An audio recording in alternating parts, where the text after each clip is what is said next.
Wala, nakablay na agad. Oh my gosh. Refreshing.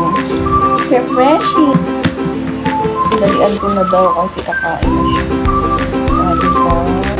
Minsan talaga hindi maiwasan na ma-stress tayo sa mga bagay-bagay. Tagal ko yan. Okay, bubuksan na natin kasi nai-stress ako kaya gusto ng chocolates. So, chocolates.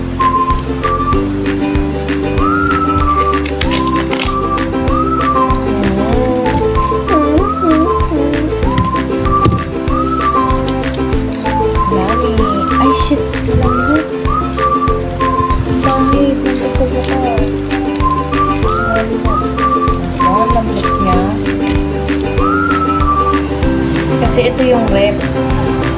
Sa 1 dito siya nakalagay, hindi sa rep. Kasi nakapatay yung rep.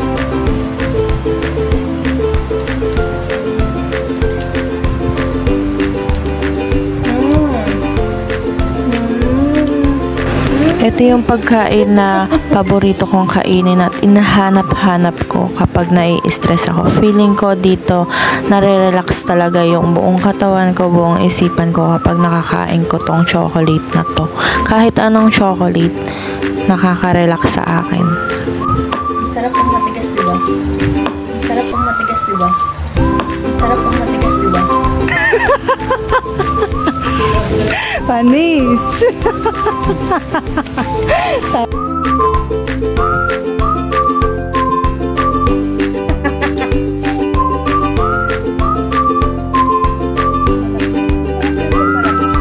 Ang sarap naman, diba? Malambot. Ang sarap naman, diba? Malambot. Ang sarap naman, diba? Malambot.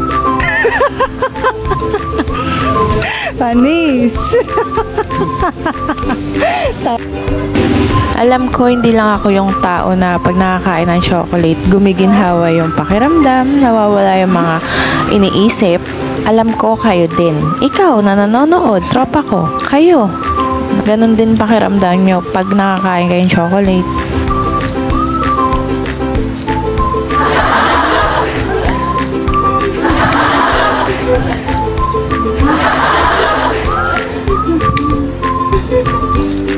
Kakaligo ko lang. Oh, diba? With feelings and action pa yan. Kaya ikaw na nanonood nito, ikain na lang natin yung mga iniisip mong problema.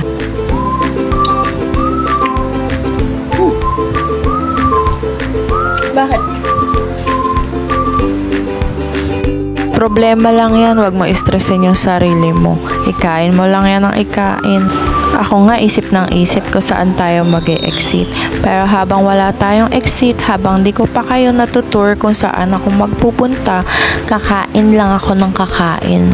At isi-share ko sa inyo yung mga kinakain ko, ang mga favorite kong kainin, kutkutin at gawin. Maraming salamat sa inyong lahat mga tropa at ikaw nanonood, at don't forget to subscribe and click the notification bell para updated ka sa lahat ng exit ko, tour ko at unwind relax para mawala yung stress mo, kakaisip, mga problema mo, kasama kita sa aking paglalakbay sa pag-exit.